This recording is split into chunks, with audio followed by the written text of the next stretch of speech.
Imagine crossing the Karakum Desert in the 12th century.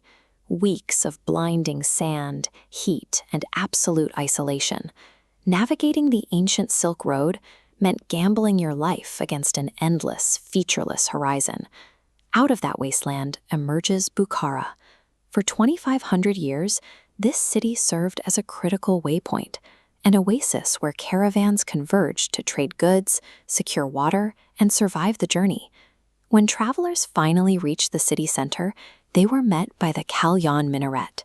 This 47-meter spike of fired brick pierces the sky, dwarfing every other structure in the city. Looking up at the peak requires a physical effort. Legend has it that when Genghis Khan rode up to the minaret in 1220, he tilted his head back so far that his helmet slipped to the ground.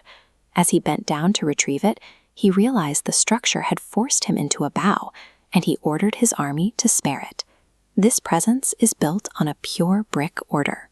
The builders achieved this effect without using a single piece of colorful glaze. Instead, they relied entirely on the meticulous geometric arrangement of raw baked earth to create these shifting bands of deep shadow. The height served three practical functions. It was an elevated platform for the daily call to prayer.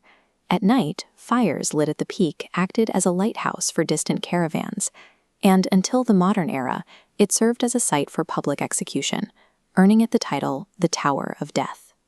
The tower stands as a monument of raw power, engineered to force submission from both the natural world and the conquerors who attempted to dismantle it. Stepping through the gates directly beneath the tower, the vertical pressure of the minaret gives way to a sense of serenity. Inside the 16th century Kalyan Mosque, the courtyard alone covers a full hectare, a horizontal void designed to hold 12,000 worshippers at a single time. The architecture creates a quiet rhythm. 288 identically vaulted arcades line the perimeter, designed to calm the mind and shut out the noise of the commercial city outside. Two focal points break this repetition. The towering Iwan entrance frames the arrival, while the blue main dome rises above the walls, identifying the sacred space and directing the congregation's eye toward Mecca. While the tower outside projects outward power, this courtyard represents the broad horizontal capacity of communal faith. This layout follows the architectural principle of Kosh.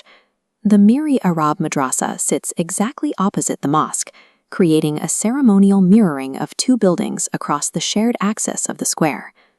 Completed in 1535, the madrasa is the final piece of the Trinity, a dedicated center for the transmission of religious knowledge.